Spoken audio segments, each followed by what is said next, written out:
What's good, everybody? It's Big Game James, man. I'm back in the building. Hopefully, you can hear me. Hopefully, you can hear me. Who's that mad for, man? Back in the building. Come on in here. If you downloaded the app, if you have not downloaded the app, this is today's show is powered by Giant. Two J's, two A's, two N capitals. All you got to do is if you want to jump in the show and talk right quick, what's going on?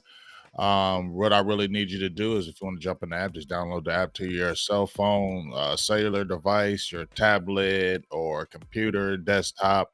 You can download that app. Once you see the live Big Game James, you can go ahead and see it and then go right into it. And then it'll ask you to have a drink. And then from there, bam, you come right in. What's up, Tavis? What's up, everybody? Like I said, we're talking surprise cuts this season, and we'll talk a little bit of the schedule. You know what I mean? What's good, everybody? Come on in the building. Keep on coming in the building. But like I said, we had the final word yesterday. We talked about, drinking the Kool-Aid, Boss Cowboys, Law Nation. Shout out to both of those guys. We talked about drinking the Kool-Aid. And, it was kind of surprised where I was coming at. I wasn't drinking the Kool-Aid, but I was just trying to come from the positive aspect of what the Cowboys were doing. But, obviously we'll see. So schedule comes out tomorrow. Make sure you check out the Best of Enemies podcast. That'll be going down tomorrow as well. So make sure you check that out. I'll be excited about that. But, let's talk this schedule right quick. Now, these are the Cowboys' opponents this season. The schedule actually comes out. I ain't gonna lie. I don't really care about the schedule thing. Like, it doesn't matter to me because you're playing who you're playing. Now, I know some people are like, oh, but that game's at home and this is away, and we got three away games in a row. I get it. But, like I said, I've never really tripped. I've always been a person that, even when I played video games, I always wanted to go to the opponent's place because I always wanted to beat them in their house. That was just always been me. You know what I'm saying? That's always been something I wanted to do. I'd rather just go to your house and beat you at your house because it feels better when I beat you at your house. You know what I'm saying? When I travel all the way to your crib and beat the mess out of you at your crib, I mean, that's just better to me. You feel me? So that's why, I don't trip on home games. It's cool to have them. You know what I mean? But I don't be tripping on home in a way. But I guess it's good. It is good. You want to be home when the whole crowd cheer you. It does make a difference. But as I said before, for me, I don't care. I'll travel on the road and I like beating you. So it doesn't matter with me on that. You know what I mean? But I posted the 2023 opponents of the Dallas Cowboys, which says from this angle, we don't have the actual win the playing with the time. This is the home games are against the Los Angeles Rams, Seattle Seahawks, so the NFC West, Seattle Seahawks, New England Patriots, New York Jets, Philadelphia Eagles, of course, Giants, Commanders, and the Detroit Lions. That's going to be a tough game. They always give Dallas a tough game, but I like the Lions now. I mean, I've never hated them. I always wanted the Lions do good, and I'm glad they are doing good. I ain't gonna lie. Now, I don't want them doing the good the Cowboys, but I am glad to finally see that. I like Campbell as the coach over there, and it's exciting to see what they're trying to do. You know what I mean? So I do like the Lions, so I ain't hating on them from that aspect. What's up, Los? How you doing?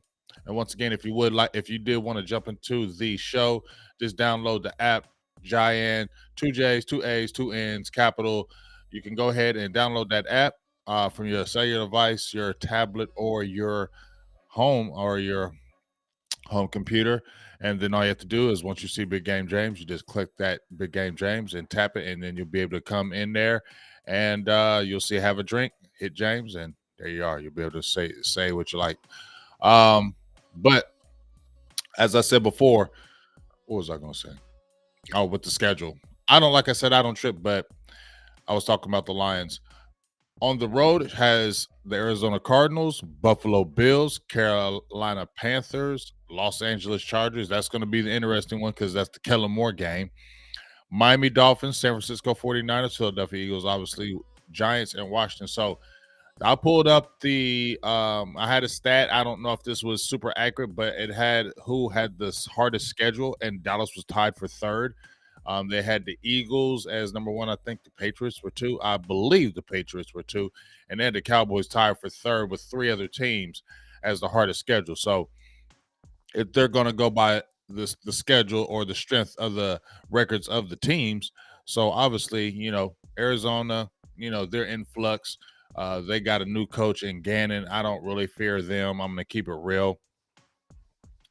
Oh, that's nice. Good job, big dog. I like seeing that. Always got to get grades because I didn't get good grades when I was in high school. But when I went to college, I actually did get good grades. So, you know what I'm saying? My grades weren't that bad when I went to college. So, I guess maybe because I was just trying a little bit harder. But that's awesome, Los, that you retook the English test at college and got a B. We love grades. And that's a shout out to you for that, big dog. Salutes to you.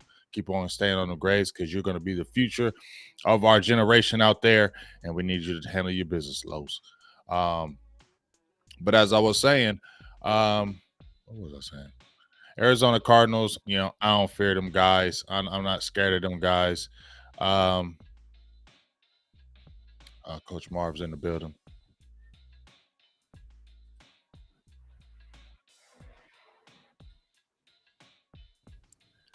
What's good with you, Coach?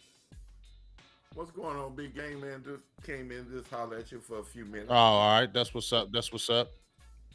What's good? I was just talking I about heard you this. talking about the schedule. Yeah, I was just talking about that schedule, big dog. And one of the things I was talking about, just how, I told people that I don't really be tripping about what's good, Mr. Klebo. How you doing? I see y'all spiffed up. You feel me? What's good, Yeah, I bro? see. I see you over there looking Just all nice. Where you headed to? Sorry about that, Coach. Where you are you get off work? What's going on? yeah, actually, I'm about to go to work. So yeah, I'm about to go to work. So I thought I'd chop in right quick. I got like about 30, 45 minutes, so I thought I'd just chill in right quick with you. All right. What's up, coach? I really What's appreciate. going on, man? I appreciate that. Well, we was basically 40 by said anything talking about the schedule. It comes out tomorrow. I was talking about some of the opponents, but I'll ask either one of you. I don't care about home games, away games. You should because you like to have the crowd and things of that nature. But I've always been a person that I like going to your house and beating you at your house. It just feels better traveling to your house and beating the hell out of you at your crib, especially when it's a hostile environment and everybody's hyping your team and then you come in and smack them. That's nothing better to me in the world. So that's why I don't trip on that. But I understand having the home games. But obviously, I named. I don't know if the team, you guys know the teams, but this the home games. It doesn't have a schedule, but the home games we got the third strongest schedule in the league from what I've seen.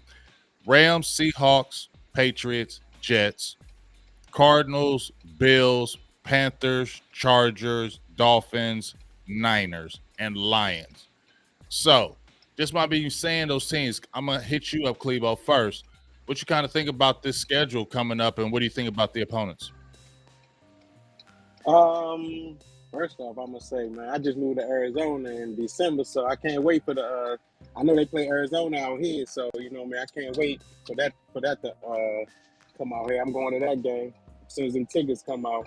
But I mean, I think looking at the schedule, it's some tough games on there, man. It's some tough games. You know what I mean? We got a lot of. Hold on one second. Mm-hmm.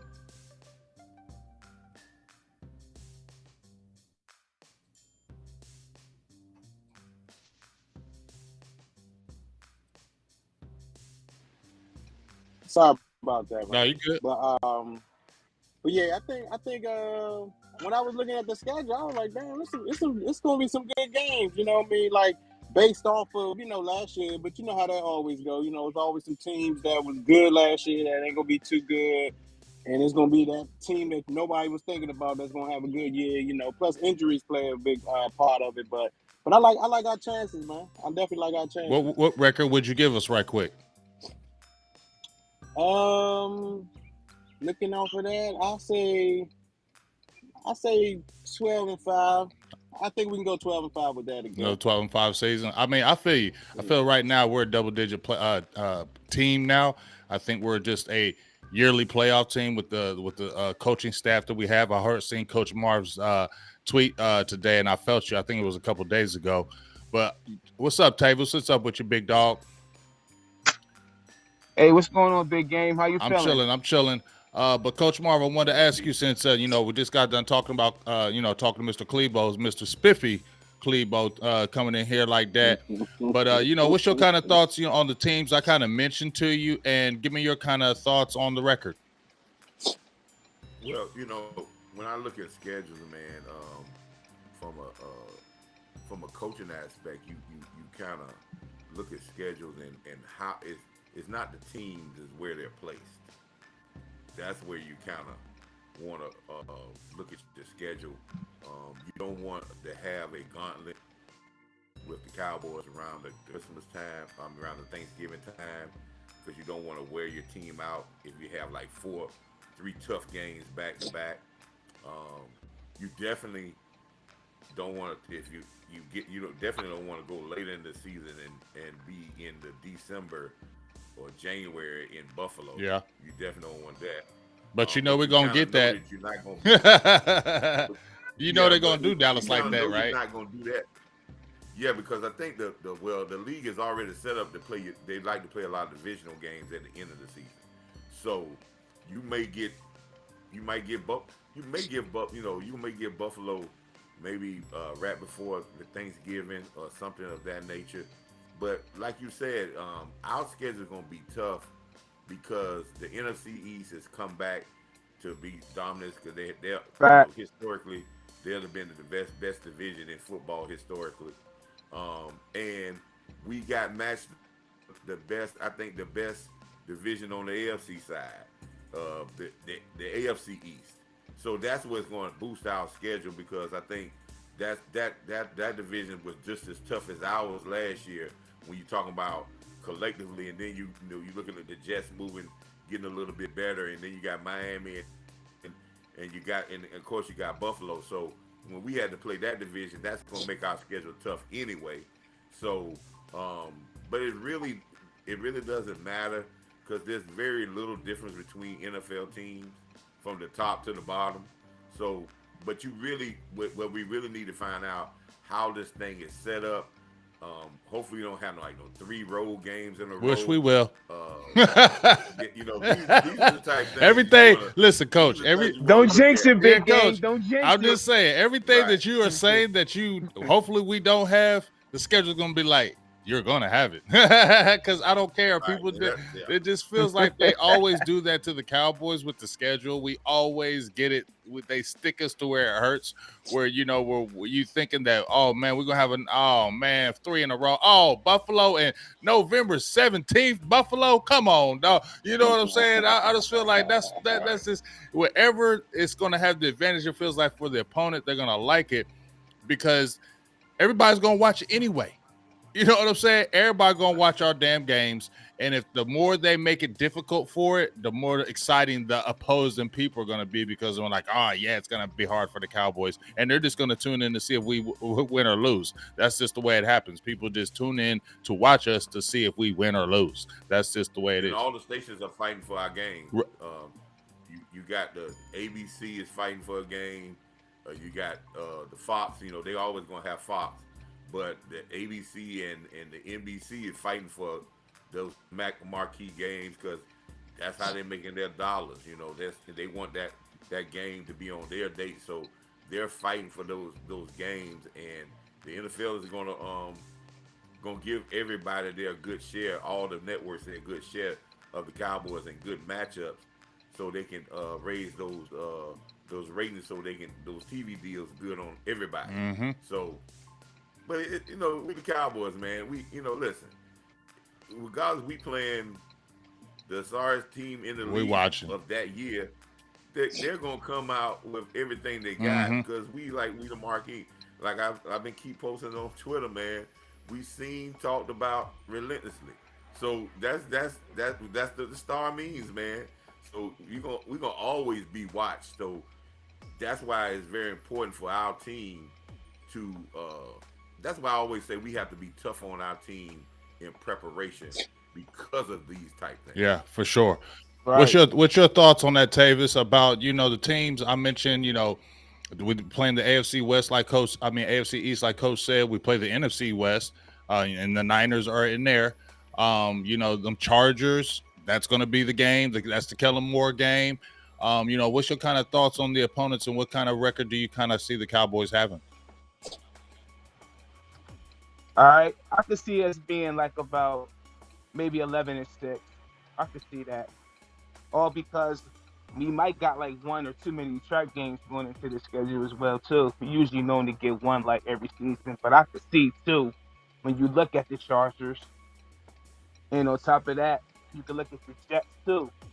I mean, we all know when Dak Prescott faces Aaron Rodgers, he normally loses.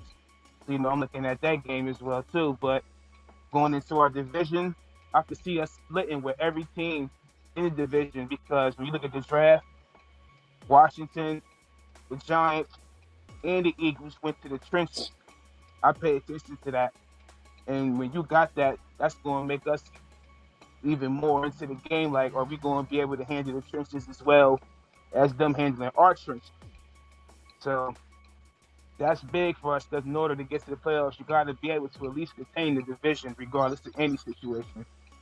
So that way you don't got to depend on no wild card. But anyway, I can see us with some good games. When you look at San Fran, okay, everybody know they beat us back-to-back years. Now let's just say we get them week 1. I mean, tell you the truth, I don't even want that. I want to face the Eagles. All because of the fact that they're supposed to be more than what they are. Okay, yeah, they're supposed to be this Philadelphia Bulldog team. I just want to go in there and bite their head off. That's how I'm looking at that so far this season. But I just can't wait to camp, man. So that way we'll see who it is out there that's ready, who get ready to get it in, who going to lock down them trenches that left guard. Yeah, I feel you. You spoke about the trenches, and I think the Cowboys are, okay now, especially with the Mozzie pick in the trenches on that defensive side. They shored it up. We got Jonathan Hankins back. I think Bohanna is going to be better, like I said, year 3, and now he's got the stiff competition of Mozzie Smith, and you can interchange those guys. So I think we did our job, and I think the offensive line, we have to see. That's why training camp is going to be big. These preseason games, preseason games, people used to always be like, it's preseason, hurry up and get it over with, and let's get in the regular season. But these preseason games are going to mean a lot. And to me, the last couple of years, the preseason games have meant more, because you got guys for fighting for spots in certain areas in the last couple of years. This year is no different, especially with the offensive line, because we need to see what's up with Terrence Steele. Is he going to be healthy week 1? That's the biggest question, because I don't think he is. You know what I mean? We've seen other guys, Blake Jarwin. We've seen Tristan Hill. We've seen guys, Michael Gallup, that got hurt last season, and they were not ready week 1. And I had been at camp, and I've seen these guys. They were on bands the whole time. So Terrence Steele is going to be the huge question mark. So that's going to be, where is everybody going to really play along the line? So that's, to me, preseason is going to be huge, because those guys that they keep on touting, and the Waleskos and the Josh Balls, and they want to see these guys, and your boy that came over from the Jets, that's going to be the time for us to really see what's going on with this offensive line and get it ready for week 1. But, the reason why I kind of did this show, fellas, is surprise cuts. This team is kind of stacked this season. You know what I'm saying? There ain't a lot of leeway for a lot of individuals to be able to come in and get spots. So, I'm going to go through kind of the rosters, and, I'm going to ask you guys, who could be a surprise, oh, man, he didn't make the squad. He didn't make the cut. Who would be a surprise cut to you, in your opinion? I'm going to start on the offense first, and I'm going to go with the running backs, okay? So, obviously, right now with the running backs, you have Rico Dowdell, Ronald Jones, Deuce Vaughn, the recently drafted running back, Tony Pollard, Malik Davis, and you could possibly see Ezekiel Elliott still could be added in the fold. But of those guys I kind of, mentioned to you, and I'm going to start with you, Klebo. Who would be a surprise kind of cut to you, or, in that group that I mentioned? I don't think any of them. I don't think it'll be really a surprise, but maybe Ronald Jones. I can see Ronald Jones not making the team. I mean, honestly, I think it's going to be Pollard. They're going to definitely keep Deuce. Right.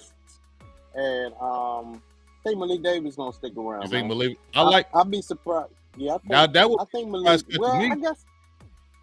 Yeah, that's true. If they cut Me Malik, you're too. right. That's what I was That'll be a thinking. I ain't mean surprise. to cut you That's off. true. That will be a surprise, Malik. I didn't even think about him being cut, but I guess that would be a surprise because I know they're not cutting Pollard or Deuce, so Malik would be a surprise cut. Especially It'll be especially to me, Klebo. I didn't mean to cut you off. Just that for what he did last year, you know what I'm saying? And if I'm looking at his work ethic, the way he played, I'm hoping that will transition to the second year. And I mean, he's got some wiggle, he's got some strength. You know, he's not a long speed guy, but he's a guy that can get you tough yards. You know what I mean? So building upon that surprise rookie year that he had when he came in, I just may be like, that would be a surprise to me, especially if they didn't bring like an Ezekiel Elliott back, and those were the guys that were on the roster. If they got rid of Malik Davis, that'll be a surprise to me because of so much potential he showed his first season going into his second season. I was pissed when he get some more playing time when Pollard. I went know, down. right? Like, man, what's I going think on? we all was. I think we all was mad. Yeah. What about you, Coach? Well, I think this team is changing. We're gonna carry more running backs this year than we usually carry. That means we're gonna maybe carry one less wide receiver than we carry. So we're gonna carry 4 running backs. We may carry 4 running backs and a fullback. So this team is gonna do that. They're gonna carry more running backs. Surprising stat. A lot of people don't even realize this. Kansas City care about 4 running backs. Really? Almost 5 running backs. So, Yeah. And they carry 4 tight ends. They carry very little wide receivers because that's how their offense is built. So we're gonna carry more running backs. Malik Dowell, he's my guy. I've been knowing him. He played here in South Carolina, but he's been hurt since he stepped out of high school. He has never finished the season without being hurt. So that's basically a camp body. Right. Eventually, he's gonna get hurt. When a young man gets hurt like that, he doesn't get over that. He's gonna find. And he has talent too. Hurt. Got talent. He had talent in South Carolina, but he could not stay healthy. That's just the problem. He can't stay healthy. So Davis is going to be there. Ronald Jones. Now, I think Ronald Jones is a good fit, but Ronald Jones, if he comes to be Ronald Jones, I think he can make this team.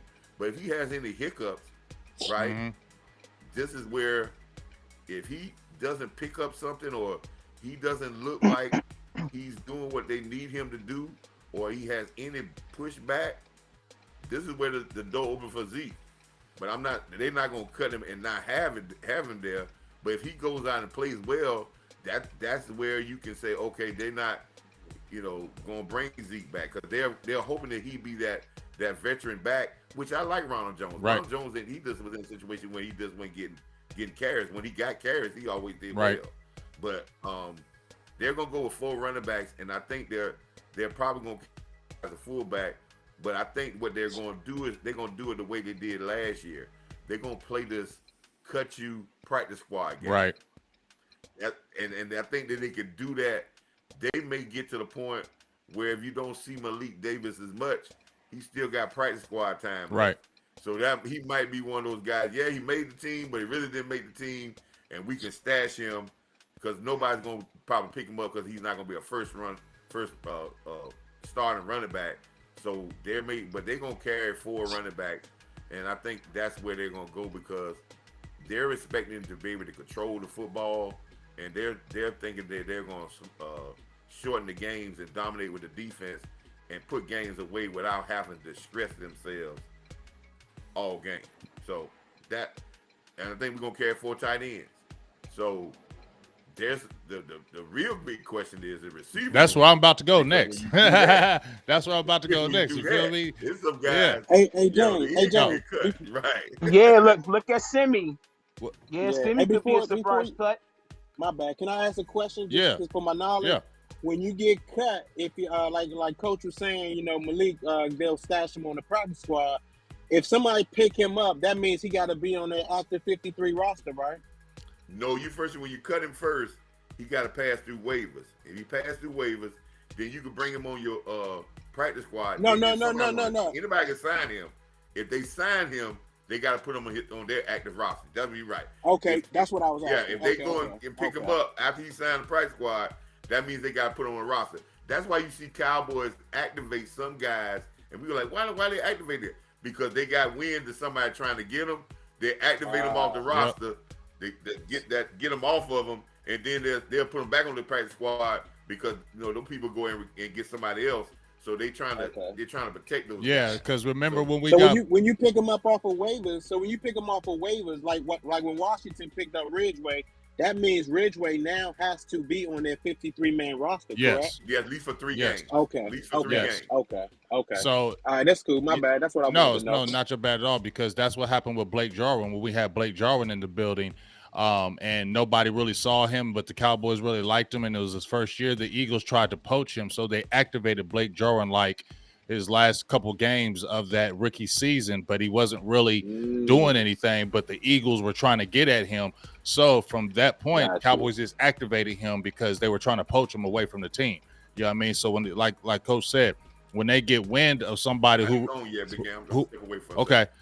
when they get wind of somebody actually on the squad, then they will go after them. And then, like you said, they'll go ahead and try to just go ahead and activate them, so they'll keep them away from other players, or other teams, because them other teams going to keep them in and hurt them in the end. You know what I mean? But, we could talk about those receivers as well, because that's going to be a battle, because you got a lot of guys, obviously, that are on the squad. You mentioned it, Tavis, Simi, but it's going to be huge, because here's the current receivers on the roster. Current receivers on the roster right now. Jalen Brooks was the 7th-round draft pick from South Carolina. Of course, you have Brandon Cooks, Dennis Houston last year, who came out of nowhere and was the starter for a little bit. And we still have him, and he wasn't bad. You know what I'm saying? Coming from Western Illinois, he didn't play bad. Coach's guy, Antonio Callaway, who definitely has some skill. He's just been in trouble. Turpin, we don't know, but he could get some work. Jalen Tolbert has got the big, gigantic eyeballs on him this season. Gallup, of course. You got Simi Fehoko, Dontario Drummond, CeeDee Lamb. So there's quite a few guys up there on that roster right now. What do you think? I'm gonna ask you first, Tavis. Who do you think would, out of that group, be a surprise cut out of there? Surprise cut out of all of them? I gotta go with Simi, all because of his size. We all know what it was, what he did when he played in college. We all know when he came out. He ran the good 4.4. Yeah, he had the size, but he had a good little flash when he was out there in the preseason when he caught the touchdown. Had a little buzz on him, but I still think he should get an opportunity just because. But if they cut him, it'd just be like a waste. And he was a 4th rounder, if I'm not mistaken. Yeah, and a lot of people were talking about him with that speed. Yeah, and that'd be a waste of a 4th rounder. And that'll sound like, to me, you putting them UDFAs over that good old pick, Steven, knowing how you love your picks. You want to put your picks out there and let them see what they get. So that's why I say he'll be a surprise, all because he did show promise. And it's just sad that Kellen wasted it. But then again, who knows? Because even with him, Mike McCarthy was still the head coach. So that's something also to look at too. Who knows how he could feel about him. But, like I said, if it's him, he'll be a surprise to me. All because he'll be a waste of a 4th round. Right. What about you, Klebo? What those guys that I just mentioned, who would be a surprise cut to you? Surprise cut would be Jalen Tolbert. I know, right? Just because, me personally, I think he's gonna have a good year. Me personally, you know what I'm saying? I think last year was just, too much for him. You know what I mean? Like, he was brought in here in a lot of people's eyes. Like, in the big picture, looking at it, we got rid of our number 1 receiver, and then we draft you. You know what I mean? So everybody's talking about you replacing, Amari Cooper, which everybody knew he wasn't going to replace his statistics and everything. But it might have been too much pressure, along with Kellen Moore's offense, the difficulty of learning that offense with them option routes and all that. So I think he'll do good. So it'll be a super surprise if they cut him. I'd also be surprised if they cut Turpin. Because I think they can use Turpin on offense. I don't know why they didn't use him. Well, I Kellen Moore, that's one reason. But you know what I mean? But But I think they can use him, man. For a team that had no speed, you don't use your fastest guy on the field. That only on jet sweeps, like that was crazy to me, man. So to me, it'll be them two. That'll be a surprise. I don't think they'll cut Gallup, but if they do, that'll be a surprise too. But I don't know if they can cut Gallup with the money the contract that he just signed, or that they might take a hit, too much of a hit for that. But I think Turpin and Toba will be my two surprise cuts. I'm gonna go ahead and fill you on both of those. Turpin, I agree with you. You know, I was pressing to try to, get him. I was wanting him to get on the field somehow, some kind of way, just on a few gadget plays. Send him on some 9 routes. Send him on some deep routes. Send him, just get him involved right quick. And use that quick speed that we needed. To kind of keep the defense on the heels now, and kind of keep them guessing and not be able to focus on one player like they did with CeeDee Lamb. Now, on the other end, Jalen Tolbert, he would be the huge surprise cut because I think, like I said, this is Tupac for him. This is all eyes on him. You feel me? Like all eyes are on him to be something. And I will agree with you. Like, I feel like the Cowboys just put too much on him when they cut Amari Cooper, saying, okay, we draft you in the 3rd round. You're going to come in and you need to be the guy and you need to be ready. And we're going to do this and do that. We have this plan for you. And I just feel like, coming from that South Alabama, it was just too much. That terminology, they probably just had too much on his plate, and he probably just wasn't getting it. And if you're not getting it as a rookie receiver, if you're not a guy that really understands that terminology, you're going to hurt your team, and you're going to cause interceptions, you're going to cause turnovers, you're going to cause bad plays. So you're not going to get on the field because you're going to basically do the detriment of the team. If you don't know where you're going, especially on routes. If you don't know your routes and you don't know where you're going, and the quarterback expects you to make this. We saw it this year with Dak, where receivers going this way, Dak was throwing they weren't on the same page, and boom, interceptions were happening like with CeeDee Lamb early when they were on the wrong page. So if you're a rookie and you're not knowing those routes, there's no way in hell they're going to put you on the field as a rookie and you don't know what you're doing. You're just going to kill the team. So they're not going to do that. So yeah, it's going to be a big year 2 for him. I agree with you. I think he is going to be better this second season, just because, number one, he's been putting in the work. I've been posting some of the videos. He's getting a lot bigger out there, and he looks different, and he's really been working. You know what's funny about that? No, go ahead. Because when you look at Jalen and Dak, they had chemistry in camp. That's what baffled me. Right. It baffled me because them two had chemistry in camp. And they've been working off on the off season. I look forward to seeing them too. Yeah, for sure. I feel you right there. I feel like, look, Dak is taking him kind of under his wing, so I feel like Dak is going to kind of, and just like you said, they were working out like crazy last year. And Tolbert, all you see, whenever you see a picture of the receivers, you always see Jalen Tolbert with Dak. So that's the good thing that excites me, that Dak is kind of taking him under his wing and be like, look, I want you to be good. I want you to succeed, because when you're good, you're going to make this team better. We need you to be good. You feel me? We need you to step up because of what you bring. I saw him personally when I went to the Senior Bowl. I saw him in the Senior Bowl practices, and I saw him in the game. And the game was at South Alabama, and that's where he went to school at. So I already got to see a lot more than the average. And I was like, yes, I had like a couple mock drafts, my own, where I mocked him because I wanted him myself. So I want him to do good because, 6'1", he's about 200 pounds.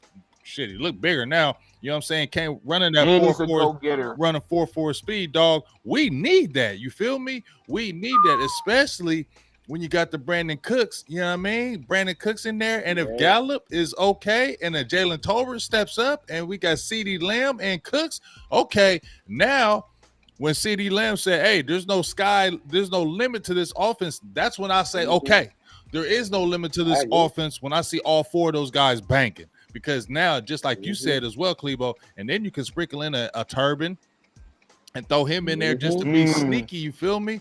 Now we cooking. We could throw some tight ends at you, but we need Jalen Tolbert.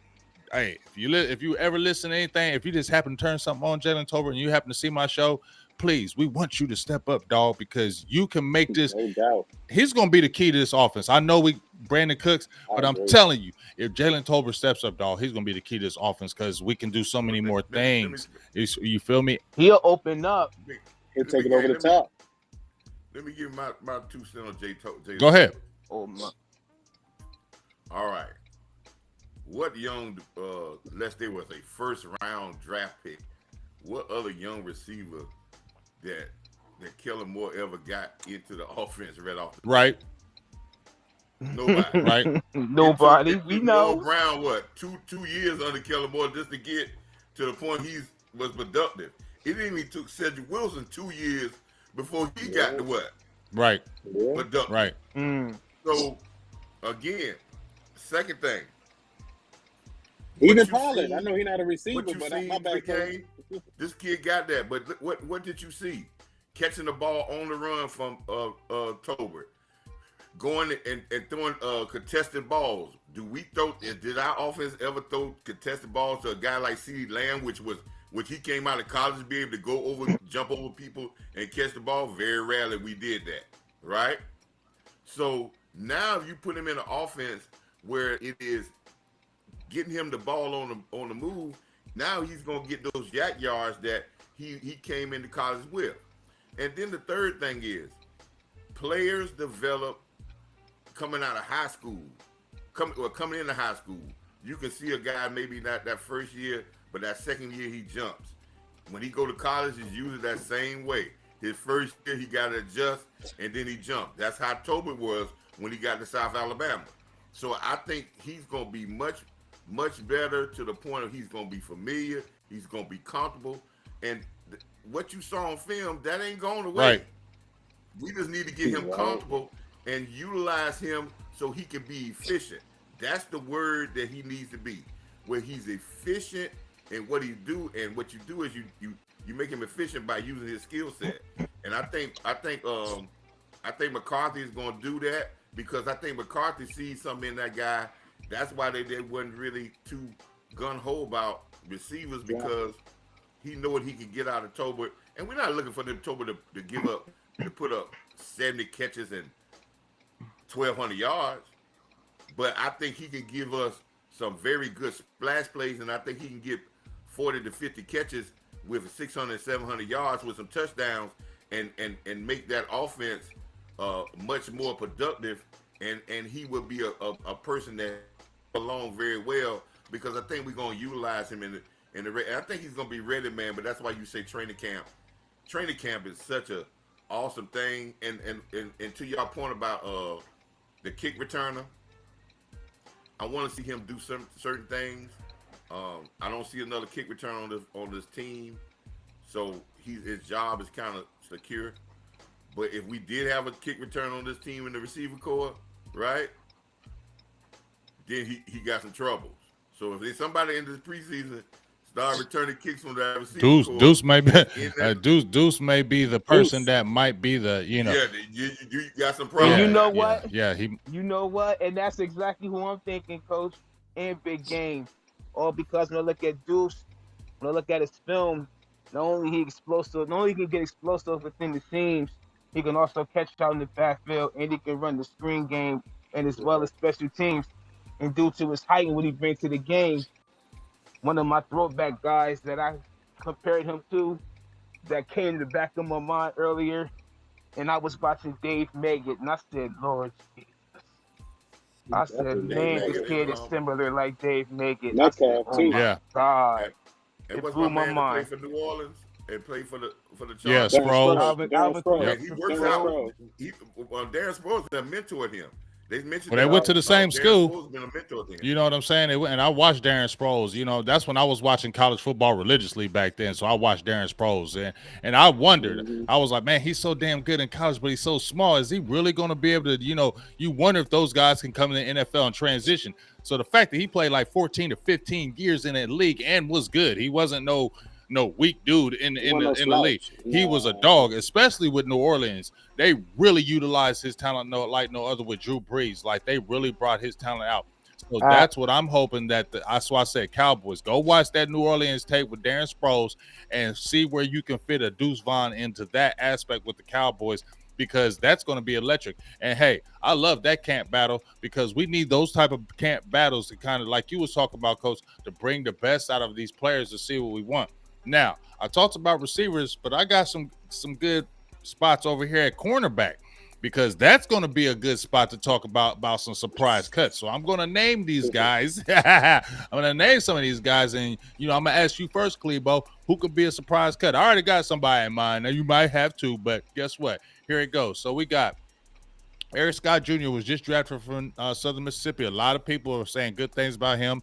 Obviously, Stephen Gilmore, C.J. Goodwin, Jordan Lewis, Deron Bland, Trevin Diggs, Israel Mukamu, Tyler Coyle, Nashawn Wright, Kelvin Joseph, and Jordan Lewis as well.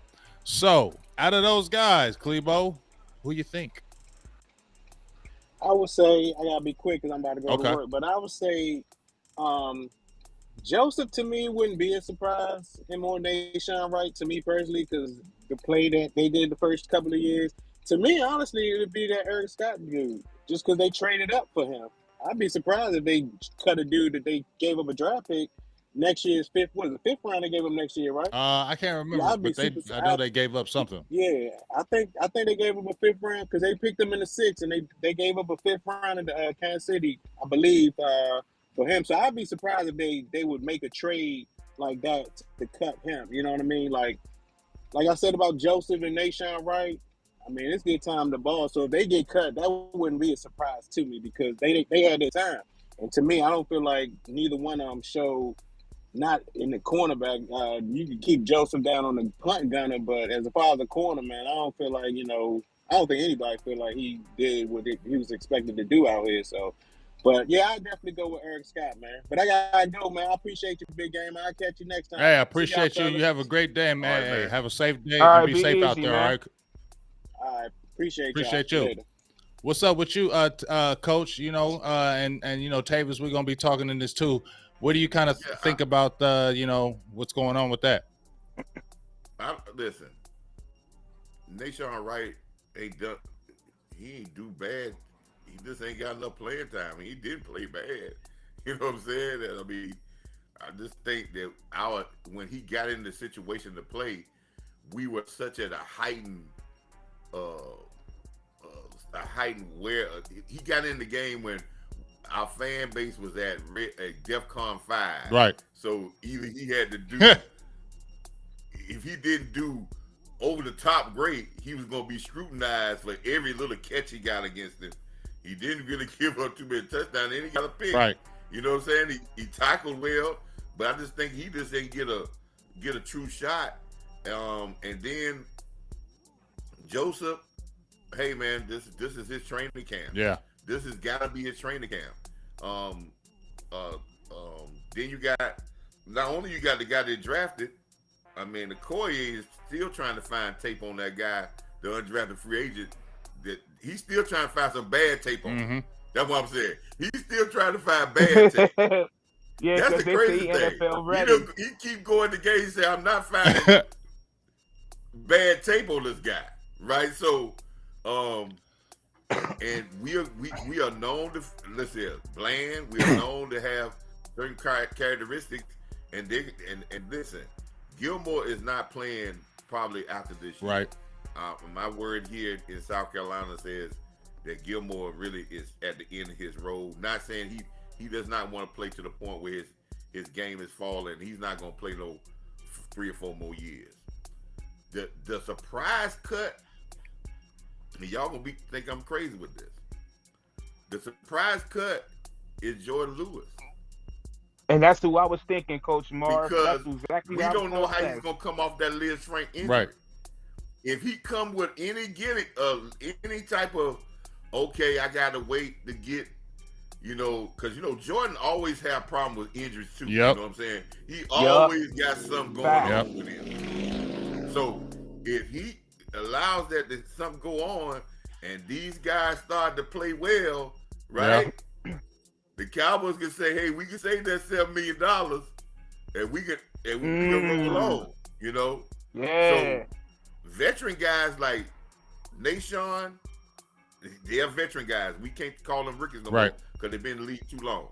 Veteran guys like Nashawn, Boss Matt, Kelvin Joseph, Jordan Lewis, you got to participate and not rest on your laurels because you are backups. If you come out there and say, I got a hamstring and allow one of these guys to start playing well, they'll let you go because y'all in your last year contract. I think Joseph and Kelvin, Nashawn and Kelvin is what, their third year? This is their third year. Okay, so next year is their last year of their contract.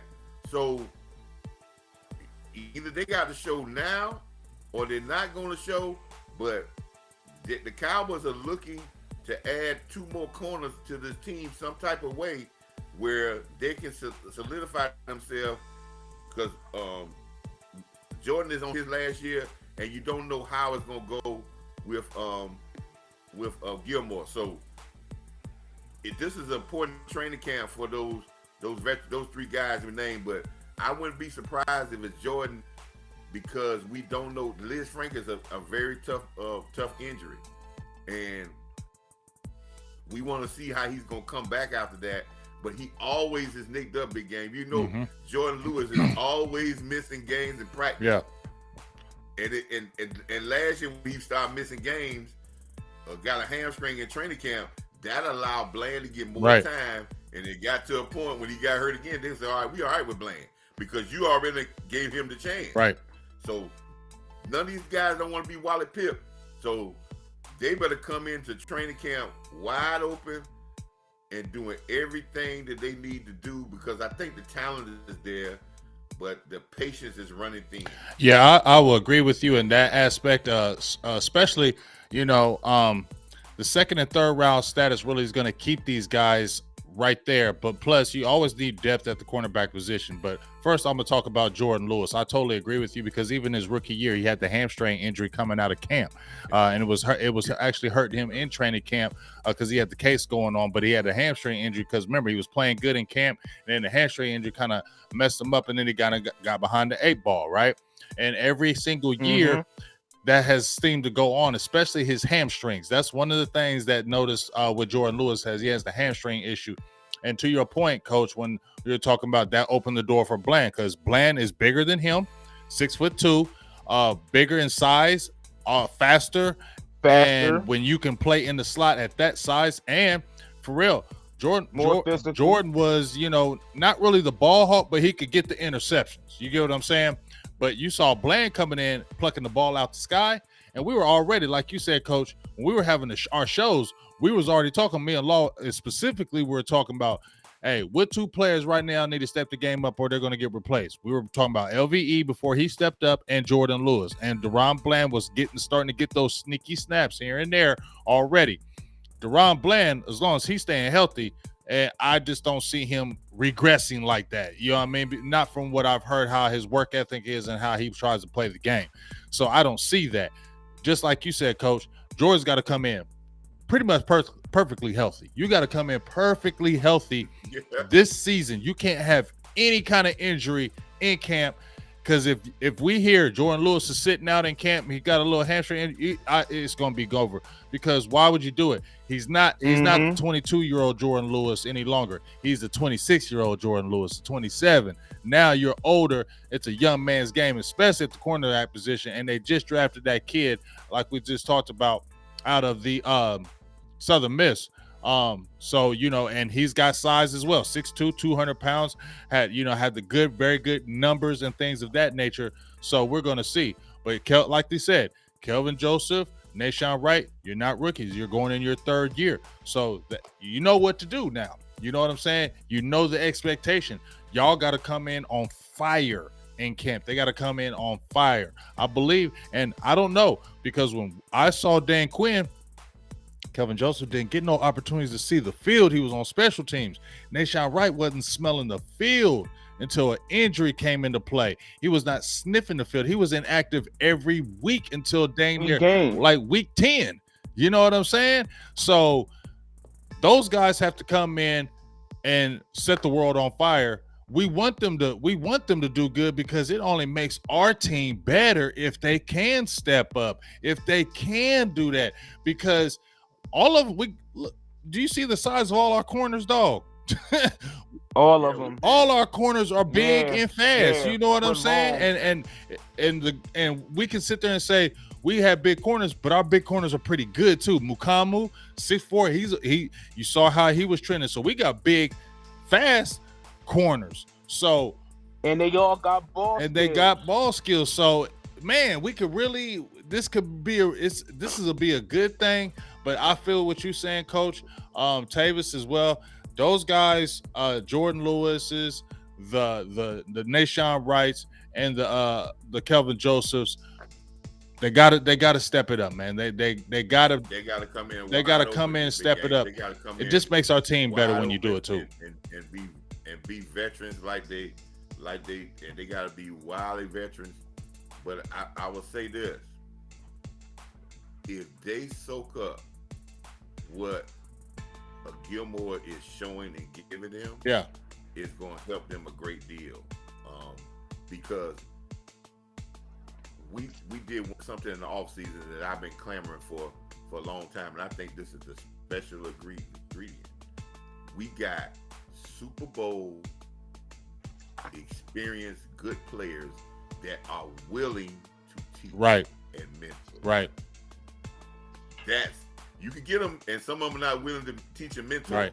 But that is the move that the Cowboy team in the 90s, it wasn't all about Charles Haley. It was this question to say, the toughest moments to get there. And I think Gilmore and Cooks they've been on Super Bowl team together. And they're friends. Yeah. And they're willing to teach, because they always talk about giving stuff to other guys. They're willing to give that knowledge and without stepping over on their toes, but they're willing to plays as well. And that is crucial. That's worth, some big game, that's probably worth 2 wins. That might be worth 2 wins. I agree. I feel you because, just saying that, that's why that was the main reason why I got excited, especially for Gilmore. I'm a defensive guy. So you already saw our cornerback room. It wasn't bad. You feel me? And when you had the Mukamu stepping up in Deron Bland, you're going to tell me when you bring a Gilmore in there who brings in preparation, the knowledge, game ability, and he's mentoring the Deron Blands, Mukamu, who was stepping up, who was 6'4", can play in your slot or the outside. If you can get a Kelvin Joseph, it's only the head, in my opinion, because you got the physical ability. You got the physical ability to do it. And then Nashawn Wright, you're damn near 6'5", dog with long arms. You know what I'm saying? And he's scrappy. He could be mentored yes, too. And he's scrappy. I like Nashawn Wright because he's scrappy. He needs to get a little bit bigger and stronger because it seems like anytime he hits somebody, he gonna get injured because he's so wiry. You know what I mean? I hope he puts some more pounds on, because you got to be able to tackle out there. But dog, our cornerback room can be really, really nice. We already had opportunistic a couple years ago when we led the league in turnovers and we were getting all those interceptions with Trevin Diggs. Could you imagine what Gilmore brings to the table to these young guys, how much better that room can be? And like I said, we stacked up in the middle, right, Coach, and right, Tavis. We got them trenches in that defense, and if that continues, we had 56 sacks last year. That continues to put the pressure up front. Your back end is making playmaking ability on the back. That's when you have that elite defense that I had made a tweet about. That I said, man, this defense has been very good. I don't know if it's been consistently elite, but this is the year, in my opinion. There should be a year where this defense should be consistently elite, in my opinion. It should be it should be a dominant defense for me, Coach, and Tavis from week one. What's y'all thoughts? I think it's going to be consistently better. Why? Because now you're going to have what we call efficient. That's the word of the day. Efficient. Maximizing your output with limited amount of stress, right? Efficient. When Mike McCarthy talks about complementary football, he's talking about efficient football. Things that's going to work well with each other, to get the maximum out of each unit. We're now going to we're going to marry our offense to our defense and our defense to our offense, which is now going to make the defense even better. It's not, and I've said this and I've said it 1,000 times. A lot of people, got with it. Some of them ain't got with it. We have taken the San Francisco 49er blueprint and copied it in Dallas, and that's what we're using. Because what we're going to do is make our team efficient, our offense efficient, and what it's going to do is make our defense even bigger than life, because when we control the time possession, the less plays our defense play, the better they're going to be. They're going to be even bigger than life, because they're going to feel like they're squeezing you because you don't have enough time to attack them. Right. So that's why our offense is going to be, our defense is going to be better. Two things. One, third year. Most teams in their third year of togetherness, usually big things happen. You got a third year with most of these players, and now you're going to have a complementary offense that's going to play to our defense's strength. That's all about, that's what football is, playing to each other's strength. You can hurt our defense by running a fast-paced offense. Yeah, for real. But you can't hurt them. Hey, before you finish anything else, I just happened to see something on Twitter, Coach and Tavis, and I'm shook up about it, but not shook like shook, but I am shook up about it. I just seen where they said Jamie Foxx's family is preparing for the worst right now at this time, and I don't know, man. I hate to put a damper on things, too. But that we lost a lot of good ones. Man. We lost a lot of good ones, y'all, and that's a legend right there. That one would hurt me. I ain't gonna lie, y'all. That one would. A lot of crazy things, man. I would say this, man. It's not even trying to be a conspiracy theory, man, but there's a sad story, man. Where there's a lot of things can happen in that world. I knew it was more serious than what people thought. Me too. Because when you're in the hospital that long and nobody talking about letting you go, and it's very quiet. But you talking about a guy, man, and hopefully nothing happens to him. But you're talking about a guy that was a 3-level all-star, singer, actor, comedian, and did them all, and could play instruments, play the piano. Yes. You talking about and big time Cowboys fan. And do it at extremely high levels. Those type of people are very rare. Very rare. Yeah. Yeah. So, like I said, I hate to just damper that, but I just happened to see it and I just had to speak on it. My prayers are definitely up because I'm gonna be honest with you. When they first mentioned, they said a medical condition and they didn't say anything, that's when I was worried. When they don't say anything about the medical condition and say, hey, we just let's just have our time to ourselves and just keep us in prayer, that's never a good thing in my opinion. When they say that from the very beginning, that says something. And then when he came on his Instagram, I don't even know if it was him, and he said he was doing well. I feel like that was just to kind of try to calm the people out there because too many people were fearing the worst. But I feel like, when I just heard that statement that his family is preparing for the worst, that and your job will always tell you, your jobs will always tell you what the severity of it. When they start automatically just saying, okay, we're gonna end the movie, we're gonna finish the movie without him. Oh, all the other stuff that he had that maybe in the future they automatically done change and say, okay, he's not gonna be in that. That tells you that there is something a little bit deeper than that.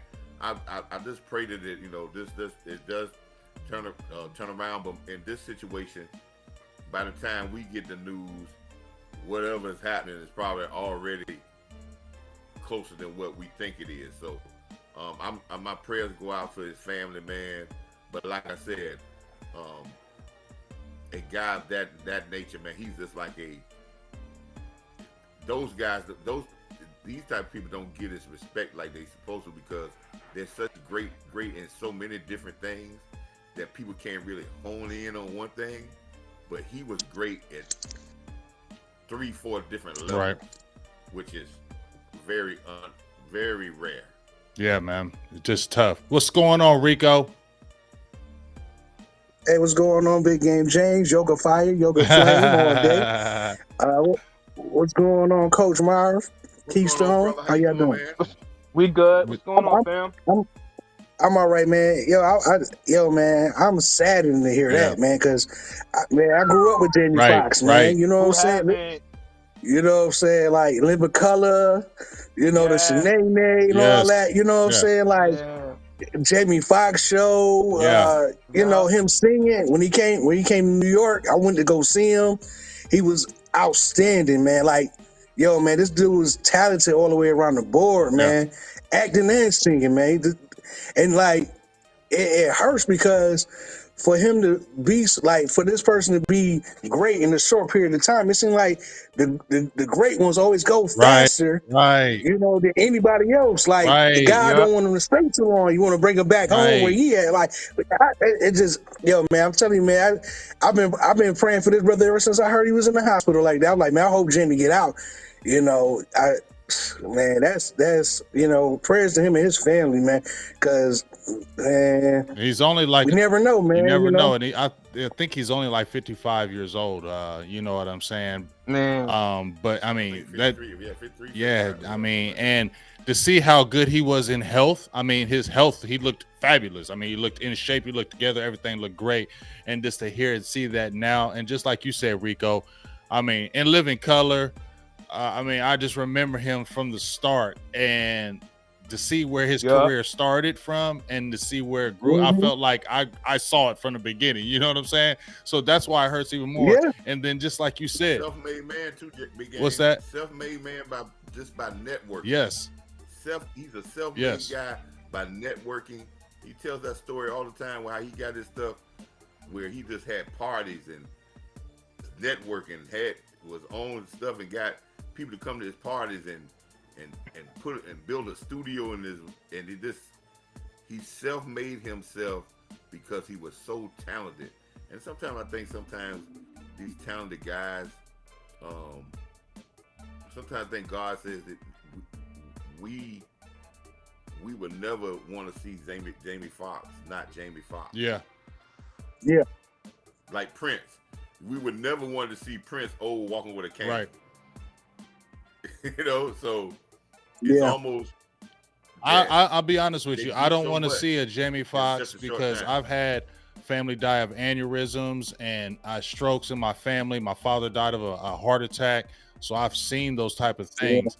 But I don't be honest, and I don't want anybody to take this in a disrespectful way. Like, but to see him like in a coma, or to see him with a stroke where he ain't coming back from that.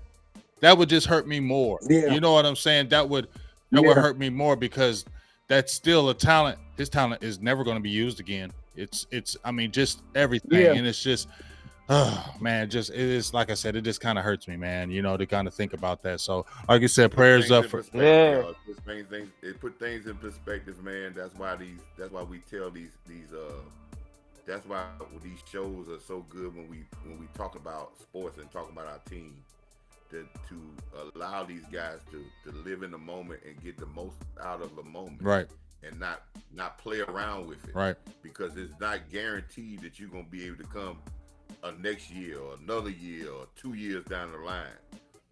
We tell these people not to make mistakes and to put everything you need to put into every moment because it's valuable. Because you cannot put things on hold because you don't know if.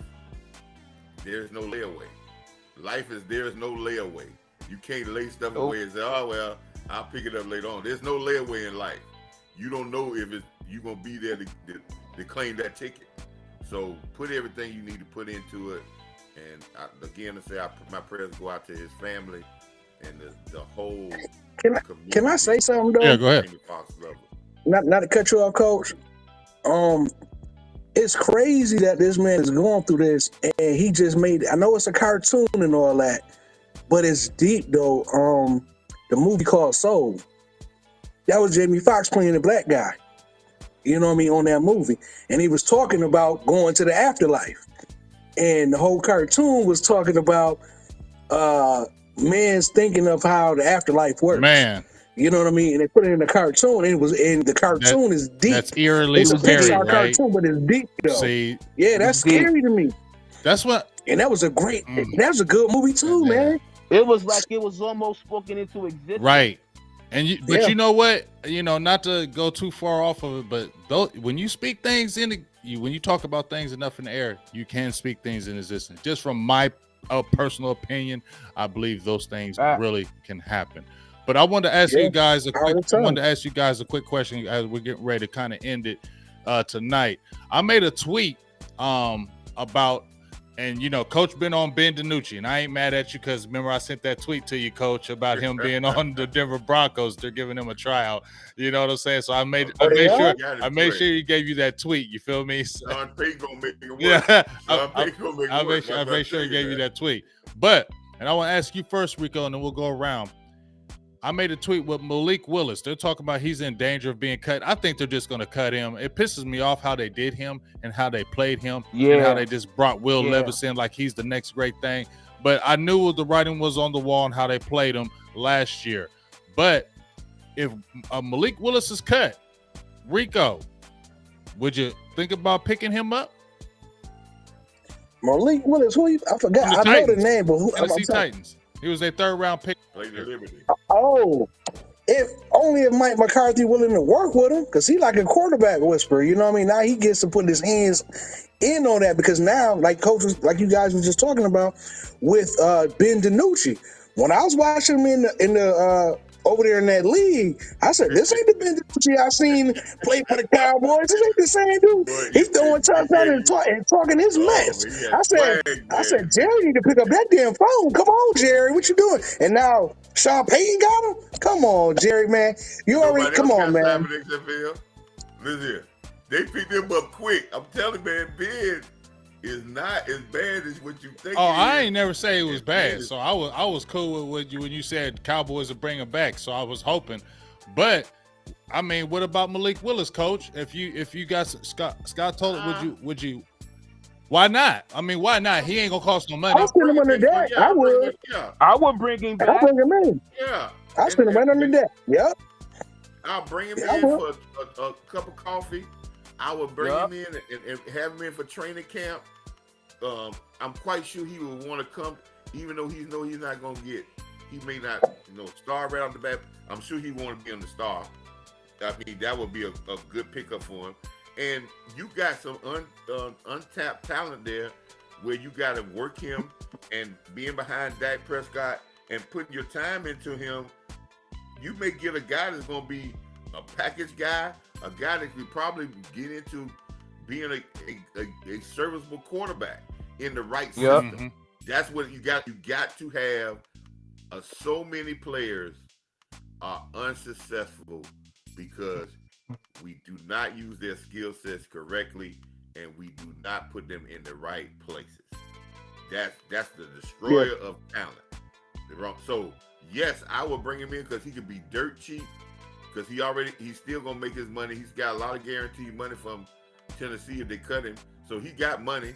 So you could bring him in, and that would be a good guy to bring in, and he could play. And then at the end of you can bring him in for preseason, and then you could play that game with him, like they played with the two backup quarterbacks last year. Cut him, put him on practice squad, sign him, for 2 games. Sign for a game, put him back there, but he could still be developing because he's a talented quarterback. Just got to get him in some coaching, but I just think Tennessee was a bad fit for him. Yeah, I don't think that's all it was. A lot of time into him. It was. Yeah. I'm gonna be honest with y'all. Come on, Cowboys. If they cut him, go get that man and understand why I'm saying. I saw him at Liberty. And I got one of my kids who I've interviewed, and he's going to the University of Liberty to be a quarterback over there. So I got to go and check Liberty out. And listen, if they were looking at a quarterback this year, right, to draft, why not? That's only one more year that you got. Essentially, he's still like a rookie because he really didn't get no work. Like you said, Coach, let him get him over there. Get him in some preseason games. Get him, his feet under. I think Dak would definitely take him under his wing because you know how Dak is. Dak is going to take you under his wing. And I just feel like it would be the better situation for Malik. And like you said, hey, you can cut him and stash him for a year on the practice. I mean, you can stash him and just let him continue to learn the game. Big game. Look who they just signed. They signed a guy the other day, a light Malik Willis type quarterback. Right. And I was just getting ready to piggyback off that. Evidently, that's what they're looking for. Somebody want to get him. Yeah, because they said he went to NC State, but I can't remember his name. They brought him in for a cup of coffee. Malik Willis automatically should get the leverage, or because he did get some reps in the regular season, you know. And Big James, by you saying Liberty, you know what I'm saying? Because you gotta look at the fact when I was looking at Story Jackson and all them, and we just picked another kid, Darrell Johnson. He went to Liberty, so you know, Cowboys can't get their eye off Liberty players, but bring Malik Willis in because he could be used in some packages. He could be Wildcat-ish the way it is with his legs, the things that he do. He can bring some little fierceness, more raw power to the offense. And he's young. Some little quick intermediate routes. Did we bring him in last year for a visit? I don't know if we brought him in for a visit, but I know they were looking at him in the draft. I remember they were looking at him. I don't know. He was looking at him. I don't know how hard it was, but that's a good sign. That's a good sign. And you know, one thing about the Cowboys is that they were looking at you in the draft and they didn't draft you. They keep their eyes on you from afar. They watch what you're doing, and if you get cut or anything, they will go after you and bring you back. I've seen them time and time again circle back from players that they may have liked in the draft 4 years before, and then the team finally cuts them, and Dallas comes in there out of nowhere and scoops them because they already liked them. They already have Dallas like people who they're familiar with. You know what I'm saying? And if they were already kind of familiar with you and they couldn't get you, they will circle back around and get you later. Case in point, the last player, Anthony Barr. I remember when that's why I was saying, go get him, Dallas, at that time, because when he was getting drafted, he came in for that 30-30 visit, and he was high on their board. They didn't get him. So I knew if he got any kind of cut and he would be cheap, that they would circle back around and get him. You know what I'm saying? So I think Malik Willis, I think that just, to me, it makes sense. And if, like you said, Rico, if they want to invest and take some time in him and just say, hey, we want to take some time with you. So this isn't a short haul. This is for the long haul. So just be patient. And to your point, Coach, I think Willis would embrace it. Yeah, I don't know if he's going to embrace Tennessee because, like I said, maybe they'd embrace him. But you coming into the Dallas Cowboys, how are you going to tell me Malik Willis wouldn't embrace that and playing under Dak Prescott? You know you ain't going to be the guy, but you're going to be in Dallas. You never know what could happen with your career if your game gets better. So if I'm a Malik Willis and I'm getting cut and the Cowboys say, hey, come on in here, and they actually give me a chance, I'm signing. Whatever they want. Whatever they want, because I'm going to make money for being on the Dallas Cowboys team. And to your case in point about Cowboys chase, Will McClay been chasing Chuma since the draft. Right. He had him in. They was wanting to draft Chuma, but he got drafted by the Jets. They wanted to trade for him from the Jets. Then he went to the Falcons. They've been chasing him since the draft.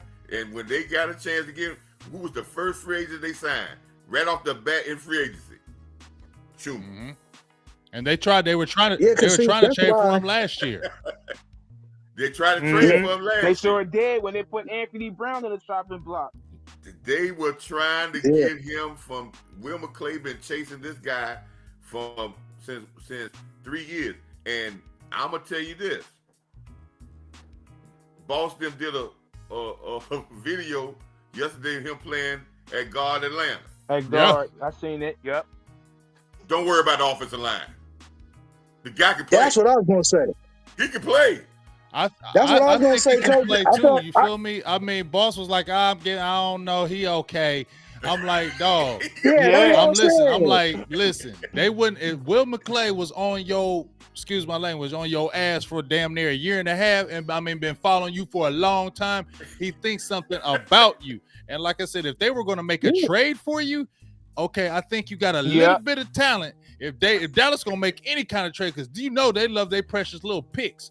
So you know if they make any kind of trade, they think you some kind of decent that for them to do that because they love their precious picks. So I just feel like our line will be okay. And I was saying that on the final word yesterday. Let the preseason play it out. Let the guys just let the battles just play themselves out. They'll be okay.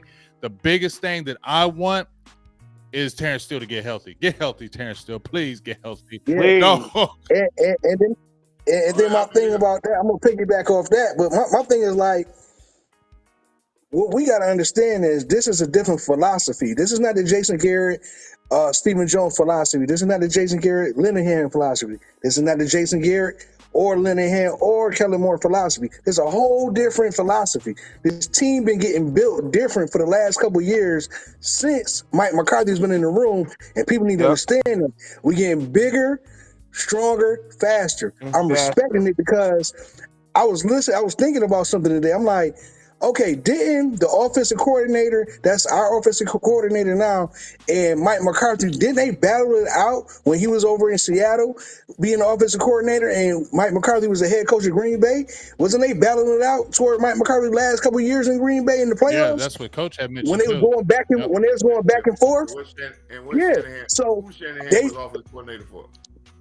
They putting both of those teams together because Mike Shanahan was coordinator for when they went to Super Bowl. So it had to be Seahawks. Yep. Dan Quinn? That's right. So they familiar with one another. You know what I'm saying? They all familiar. In San Francisco, this offense gonna look just like San Francisco on steroids because you got a better quarterback and better wide receivers than San Francisco. Yeah. And I can tell you this. San Francisco drafted 2 tight ends. Did they draft to get rid of catches for Kittles? No. They drafted for 12 personnel. Right? They drafted 5 defensive guys. And we still drafting defensive guys. We're going to smother people with our defense. We're going to be efficient on our offense. It's going to look like we scoring 100, like we got 100,000 points, but we're going to be efficient. But this is what I want all of us to push. There cannot be, if they want to make one big change, it cannot be Camp Cupcake no damn more. No. They want to win a Super Bowl. You know what? But here's to your thing, Coach, on that. That's why when we did the final word yesterday, that's why I was like, I don't feel it's going to be that way because I feel like if you took that, just me, and I feel what Boss said, don't let the goofiness start. But I just feel like if you took that much effort to say, Kellen Moore, you got to go. Kellen Moore, you have to go. Okay. If you took that much effort, in my opinion, you can't come in then being half-assing it when you took that much energy to get rid of this guy so you can do your own damn thing and fall on the sword yourself. Why would you come in lackadaisical and lazy with it when you took all that effort? Because when they interviewed the Joneses, specifically Steven, and they asked him, they said, whose idea was to get rid of Kellen Moore? And he said, Mike's. So that tells you they still never wanted to let him go. So if Mike, to me, if I'm the coach and I made that much effort to get your ass up off this team, ain't no way in hell I'm coming half-ass on the season with everything on the line because now the bullseye is on me even more. You feel me? Now the bullseye is specifically on me because the first thing gonna say is if we ain't winning, see, she got rid of Kellen Moore, your offense is trash. Especially if you over there winning.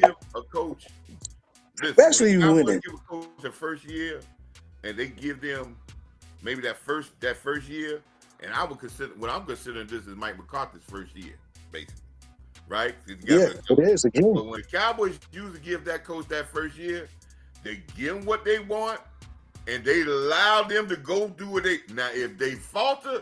Then they start to come in like, okay, well, we need to help you out. But they going to give you the run now, right? You got to take the bull by the horns and say, hey, this is and I'm going to lead it. But if you mess up, they snatch it away like the dad. Say, I'm going to give you the car. But if you start messing up, then I'm gonna snatch. He gonna snatch it quick. That's why I said that's why I said this year. That's why I said this year seems like an all-in year because think about it. all in.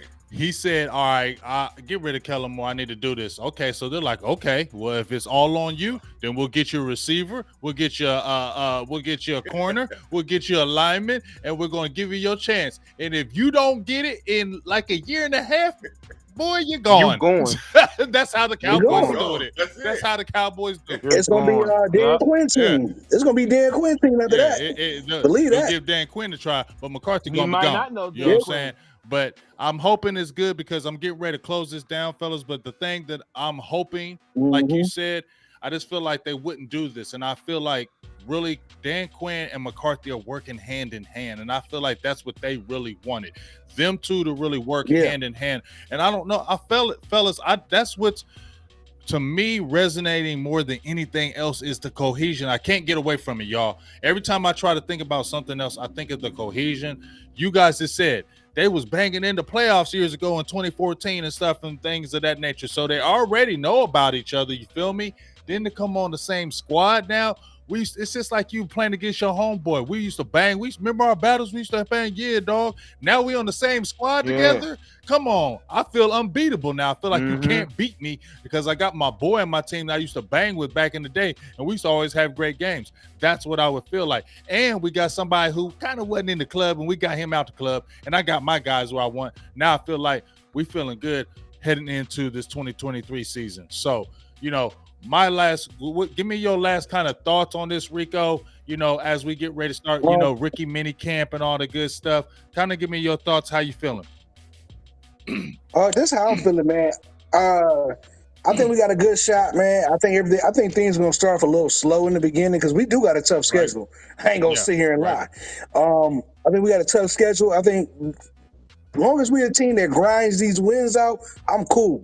I want to win. I don't give a damn about no stats. I care about winning. That's all I ever cared about. But for people to keep saying that, I need Cowboy Nation to understand something. We can't look forward to beating other teams until we beat everybody in our damn division. We got to get out of the division first. Exactly. That's number one to me because I think that a lot of people were sleeping on the Commanders.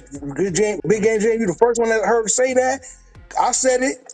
I got laughed at because they don't got a quarterback. I said, yo, that loss last week, that loss at the end of last year, that meant something to me. I was like, we got beat convincingly with a rookie. You know what I'm saying? So they're going to keep that same energy. And the Giants, they reloaded on their defense. We already know what Philly did. I'm not sweating that. I'm sweating that. Let's not get too far ahead of ourselves. Let's do this the right way. One step at a time. Build this bridge one brick at a goddamn time. And we're going to go from there. Other than that, I'm happy. Let's see where everybody head at when this training camp starts and preseason. That's where I'm at with right now because we don't really know what's going on. We just got a whole bunch of stuff in the pot. You know what I mean? That's it for me, though. I feel you. I agree with everything you damn said. What about you, Coach? You know, I already know Coach's thoughts, but rehash it one more time because you talk about that tweet right quick before we get off here. Yeah, listen. Two of the biggest acquisitions of this offseason. Biggest move. First, we got rid of Kellen Moore, was gone. Now McCarthy and Quinn can set their mentality of the total team. Because let's be true, we had two separate teams. We had an aggressive, for a long time. Aggressive team on defense. It was not married to our finesse guys on the offense. So that was hard. Even our special team was aggressive, but the offense was finesse, right? So now they got a total mentality, aggressive mentality, and the veteran leadership is going to be paramount in this thing. I talked about Cooks and Gilmore, but I keep saying, I will say this to those who sweat more in peace, bleed less in war. And if you're not ready to sweat and put the sweat equity in the work and the physical work in the training camps, in the peacetime, these mini camps, and all this stuff, and toe the line. I know the NFL has changed, but you got to toe that line to the point of sometimes tipping over a little bit. Because you have to be battle tested and seasoned to be able to go out and deal with the wars. And I say that because Kansas City probably hit more than anybody else in training camp. They practice harder than anybody else because they understand that they're going to be gunned at because they're the big dogs. And if we want to take this division, we have to be. It's not about winning sexy or winning crazy or winning flashy, but I want our Cowboys fans to be leery of this. It's almost like when my brother used to play, my big brother, God bless him, he's gone now, but he used to play basketball with me, and he was older than me, right?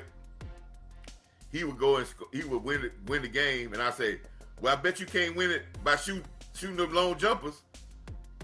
Even though he was winning, know what he used to tell me? No, I may not can win with the long jumpers, but I'm going to win like I'm supposed to. Right. So if we win it ugly, don't let the pundits go and say, well, I bet y'all, man, Dak Prescott needs to throw for 400 yards. I bet y'all can't do that. We don't need to do that. Right. I'm not going to fall for the okie doke for you to get us off of what we do well. Right. Do what we do well. I don't care if you yawning. But I have never seen a team not exciting that's losing.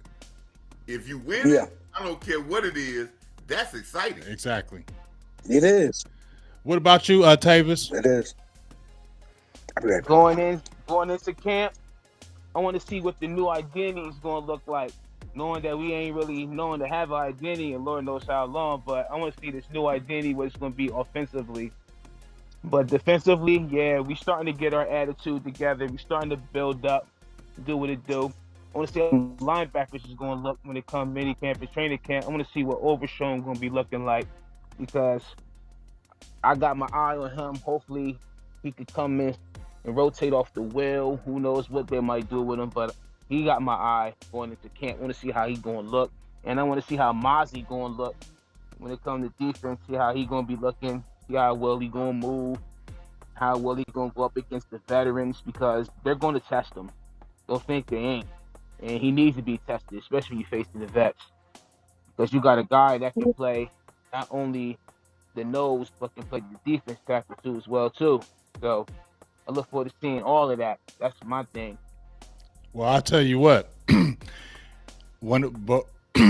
my last thing I'm going to say is to bounce off you, Coach. I'll just use a quick story with my son. My son is he's 22 now, and he finally beat me in basketball one-on-one. He finally beat me, but it took him forever, dog. Like it took you forever to finally beat me. You know what I'm saying? But he like 6'4", 6'5" now. He nice. So, but I'm older, so you should be beating me. But here's my thing, though, Coach. What I used to tell him when I'll be beating him. He'd be like, but you be just doing them same moves all the time. You can't, just like you said, you ain't shooting the threes. You ain't shooting me. You ain't beating on me from no 3-point range. I would say the same thing. I look him right in the eye. I'm not going to shoot threes. I'm going to do the same damn move and these two moves until you stop them. Once you stop these moves, then I'll go ahead and switch on something else. But right now, until you can stop these damn moves, I'm going to do it every damn time. Okay, so why would I shoot threes when every time I take it to the hole, you can't stop me? Okay, I'm going to the hole. So stop me going to the hole, and then we'll go maybe start shooting some threes. You feel me? So that's what I feel. What you say with that, Coach, and everything else. Yeah, they're talking Dak Prescott had a great record. He ain't throw for 200 yards. The first thing, they won by 40 points. Exactly. But he ain't throw the ball for 300 yards. I don't give a hell. Then we get caught up in saying, he got to throw the ball for 300 yards. Yep, that's what Kellen Moore was listening to. So I'm just glad we don't got to hear that any longer. You know what I mean? But shout out, especially the goofy Dallas Cowboy media. Those some goofballs over there. Ooh, those some goofy. Yeah, they goofy, but they be listening. Some of them good, some of them cool though. Hopefully that doesn't happen. Hey. And like I said, the guys just stay on one mind and one accord. And we'll see what happens. But I appreciate everybody jumping on the panel today. Thank you for coming in on the late Rico. Thank you for Clebo, who was on here earlier. Shout out to my guy, Coach Marv, as always. Shout out to my dog, Tavis, who's always been a loyal supporter. And shout out to everybody that was in the building today who wasn't on the show but was actually in the show. I definitely appreciate y'all. make sure y'all guys, if you guys aren't busy tomorrow, we will have our Best of Enemies podcast back on tomorrow with my guy, Joe Castro. And it'll be good because we'll get to talk that Eagles because they over there feeling themselves because they got Team Georgia over there. So they over there feeling themselves. So, I'm ready to talk my trash. Feel me? I'm ready to talk my trash to them, y'all. So make sure y'all in the building. I'll give you something to say. Big What's Game. up? Do your little research and tell me what Georgia top pick done well in the last 4 or 5 years. Oh, I am.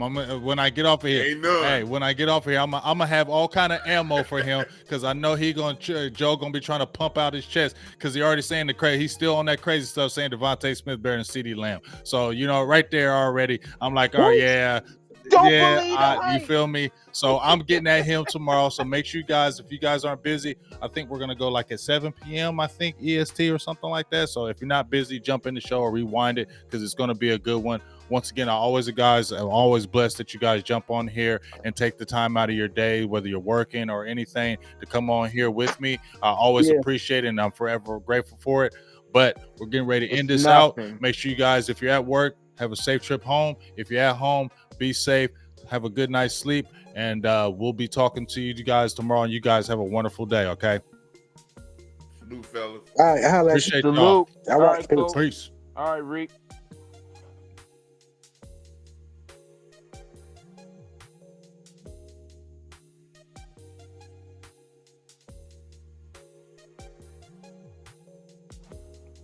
And shout out to everybody who, like I said, was in the building. Thank you for once again for taking your time out.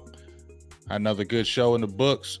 We'll be talking to you next Wednesday. Remember, if you'd like to jump on here, I think it was Big Time Show. I don't know if you're still in the building. Make sure you download that app, the Giant app, 2 J's, 2 A's, 2 N's, all caps. You download that app to your cell phone, your tablet, or your PC at home. You download that. You'll see Big Game James. You'll come right in to the show. You'll hit have a drink, and then you'll be right in on the show. Shout out to my dog, Jay Lombardi. So I really appreciate it. My bad, Big Game James. Oh, no, you good. You good. I'm going to close it out now. All right.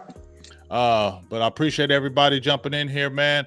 Great show as always. Shout out to you, Jay, out there getting your workout on, and you took your time out to listen to me. I really always appreciate that. We'll be talking to you soon. Best of Enemies podcast will be back on tomorrow, and that's going to be fire. Check it out. And you